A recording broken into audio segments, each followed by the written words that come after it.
But going back to your question of how do you bridge the gap between academia and the business? Because that is, I think it's still a crucial thing, and it takes on the academic side that you have the time and the slack resources to actually be able to bring people on board from the real world, from the business world. And on the other side, you also need people, and that is actually more difficult. You need people in organizations who are sufficiently open towards the academic world. Right. I have not found many of those. No, there are few and far between. And I think, you can always, and that's what we currently do, you can put the responsibility with the academics and say, well, you should be translating your insights sufficiently towards a practitioner perspective. And sure, you have to dumb your ideas down in such a way that everybody understands them. And I'm all for that, but dumbing down, I'm using that very deliberately, that term, right, also means you lose some of the essence.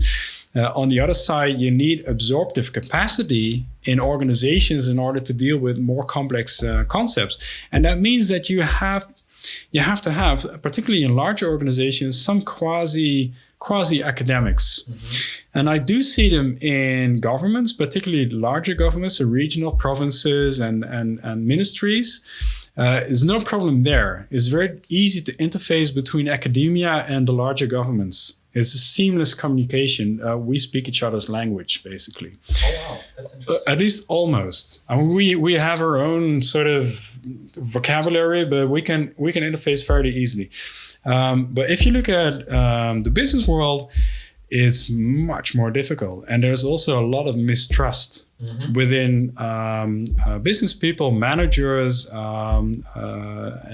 throughout the layers of organizations, like, it's academia, it's all theory, it's all, difficult, complex, slow, low added value, cannot be implemented, is not useful. These are the kinds of emotions that you kind of run into. But it's more like I started to notice, to me, it feels, this type of a response often feels like a protective self-preservation mechanism almost. I think it's partly to do with fear. It comes out so it's like almost like a reflex by now. It's almost emotional as well in some cases. It's strange. I think it's what people do when we get confronted with something that we cannot fully understand, that we kind of sort of fence it off and try to sort of antagonize it. Yeah. And in part, I think it's also just, it's also right. Because it's all these things to an extent are also true. And there's if you work, for example, I do a lot of thesis supervision. So that's why I come back to that. And also it's, as we recorded, it's thesis season. So it's front of my mind. Right. If you have an organization that has never worked with a thesis student before, particularly an academic thesis student, so university, then they sometimes sort of expect the student comes in, does their thing and solves a problem. And that doesn't happen. That's not the way it works. That's not the way it works. A student like that, I think the added value is they come and bring some knowledge, of course, based on a lot of literature research, and they can do some empirical research as well, and they can link that. And but most importantly, they can ask questions that should make you as a practitioner think. And I think that is the main thing that we need in organizations. Or rethink. Yeah, or view critically. So if you encounter a student that wants to do an interview with you, and I'm speaking to the business people right now, the first thing is please say yes. It only costs you an hour of your time, and it really adds value if you do something useful with it.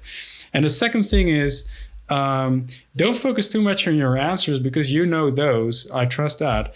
But focus on the questions that are asked and ask yourself, why does this person ask me these questions? Because that is the interesting thing. There's something behind there. And of course, towards the end of the conversation, you can also ask that towards your student, like, okay, you've asked these questions and some of them made sense to me and some didn't, but please tell me a little bit more about the background and why these questions were relevant in the first place.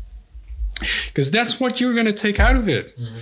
It's going to make you reflect on your own work through the perspective of somebody who looks at it in a conceptual way, and that's as an outsider, right? That's also as an outsider, but also from a very conceptual viewpoint. And in my experience, that helps you to spot fundamental structural problems in your way of doing business.